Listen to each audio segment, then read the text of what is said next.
खुलुमबाय गोजोन फुंबिलिनि बयनिसिमबो गाहाम हामलायनायजों लोगोसे नोंथांमोनखौ आंनि एसबी बड' निउज चेनेलाव बयखौबो बरायबावनाय थाबाय आं सिबि रानी ब्रह्म नोंथांमोननि थाखाय आं फिन गोदान खौरां लानानै फैबावबाय आसा खालामो खौरांखौ नोंथांमोना जोबजासिम नायलांगोन बङाइगावनि दाब दाब जायगायाव दिनै 4 घन्टानि थाखाय मोब्लिब थानाय नङा एपिडिसिएल बङाइगाव इलेक्ट्रिकेल साब डिभिजन मावख'निफ्राय बेखौ फोसावदों फुंनि 5 रिंगानिफ्राय फुंनि 9 रिंगासिम गासै 4 घन्टानि थाखाय मोब्लिब थानाय नङा बङाइगावनि माखासे जायगाफोर जेरै circuit house Dalaigaon DC residence Natunpara Paglasthan Bhawlaguri rolling mill Salbagan Shastri road BOC gate Palpara Netaji Nagar Kharija Dalaigaon Salbari pipeline Bongaigaon town Bhagari Bita Borpara Deoripara Betbari Purani Bongaigaon Birjhora Saha Bagan किसान बाजार पपरागाव आरो सिटागाव बेफोर जायगाफोराव दिनै 4 घन्टानि थाखाय मोब्लिब थानाय नङा माहारि राजा लामायाव फ्लाइअभार बानायनायनि थाखाय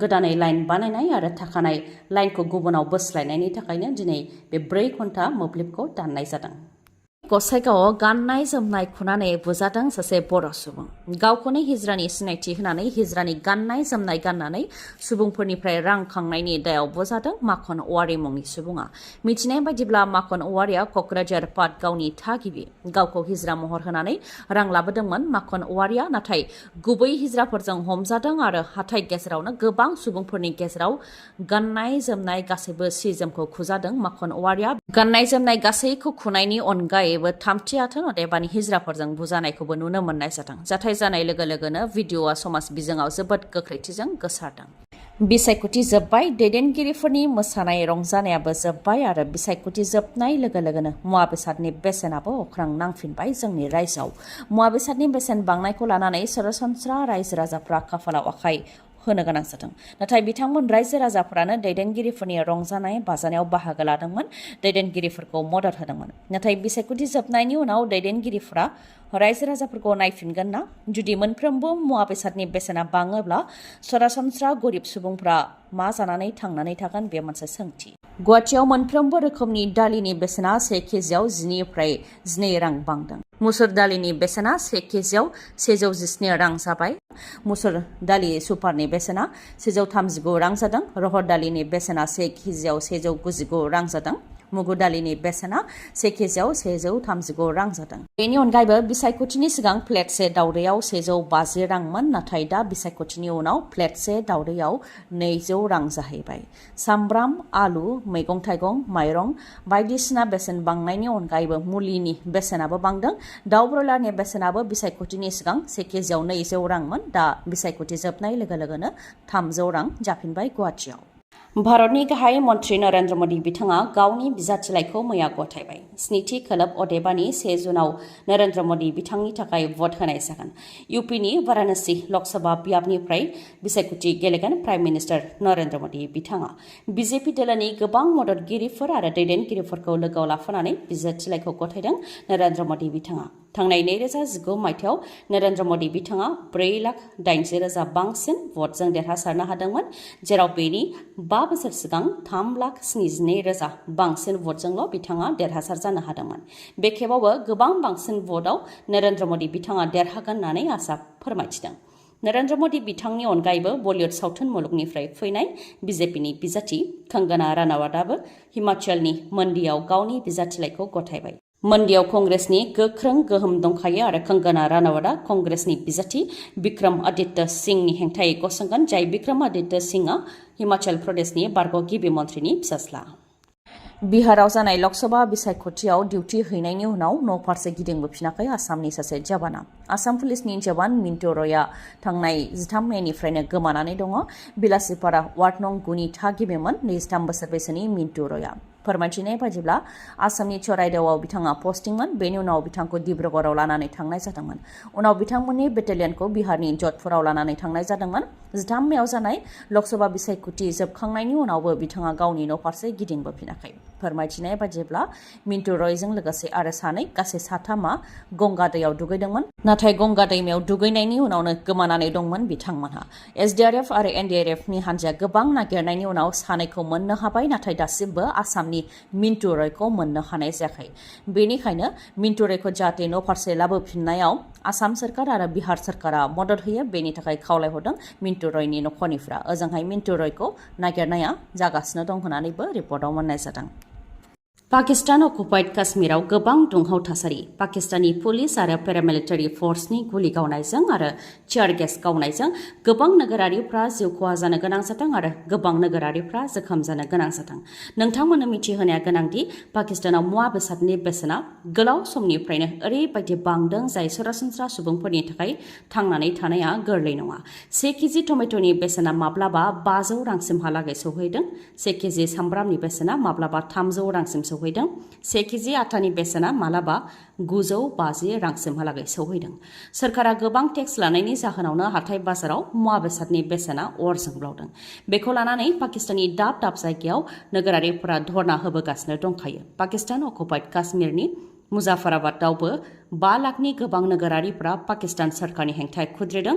मुवा बेसादनि बेसेन बांनाय, गोबां टेक्स लानाय बायदिखौ लानानैनो लाख लाख सुबुंफोरा धर्ना होनो थाखाय ओंखारबोदोंमोन। उनाव थासारिया गुदुं जानायाव आरो धर्ना होग्राफोरखौ हेंथा होनो थाखाय पाकिस्तान पुलिस आरो पेरामिलिटारि फर्सआ गुलि गावनायजों लोगोसे टियार गेसबो गावनायजों 4 नोगोरारिफ्रा थैनो गोनां जादों आरो 100नि गोबाङा जोखोम जादों।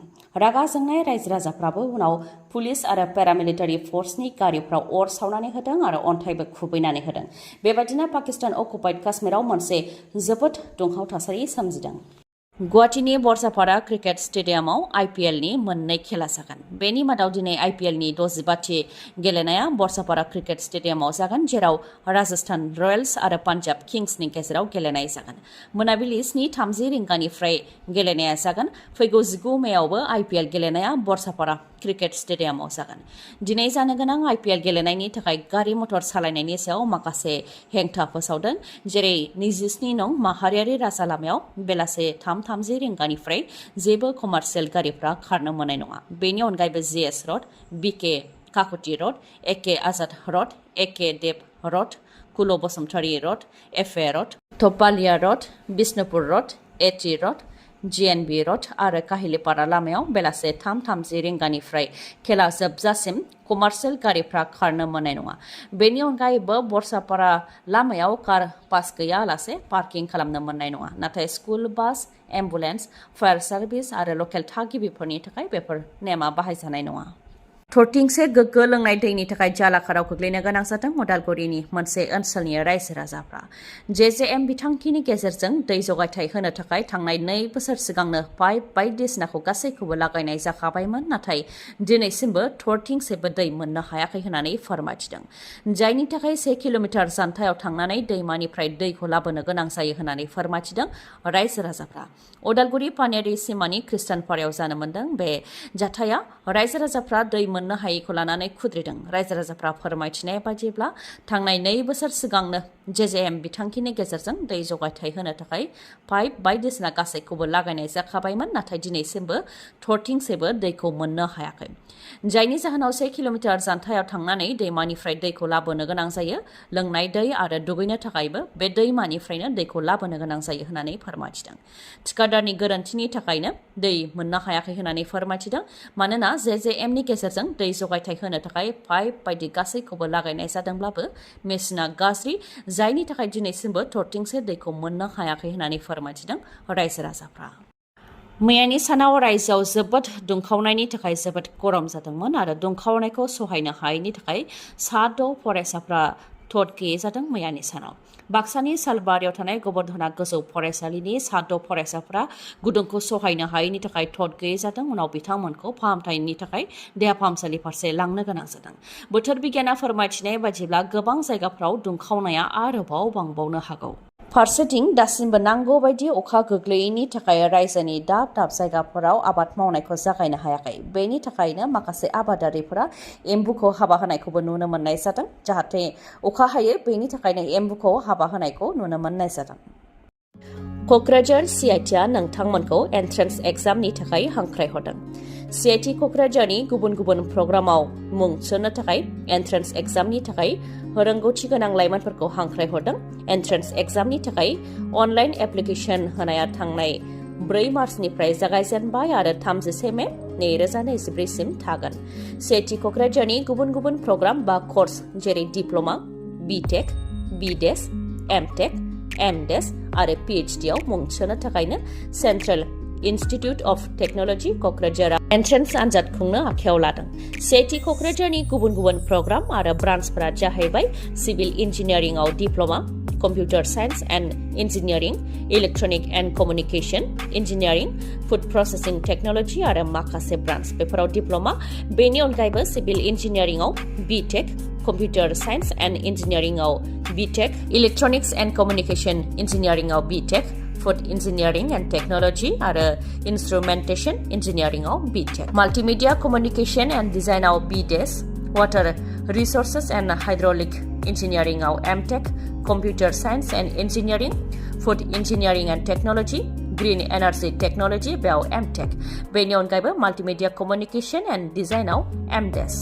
बेनि अनगायैबो सिभिल इन्जिनियारिंआव PhD, computer science and engineering, electronics and communication engineering, food engineering and technology, instrumentation engineering, multimedia communication and design, physics, mathematics, chemistry आरो ह्यूमेनिटीज एन्ड सशियेल साइन्स बेफोराव PhD आरो बेफोर प्रग्रामफोराव मुं थिसननो थाखाय रोंगौथिया जानो नांगोन।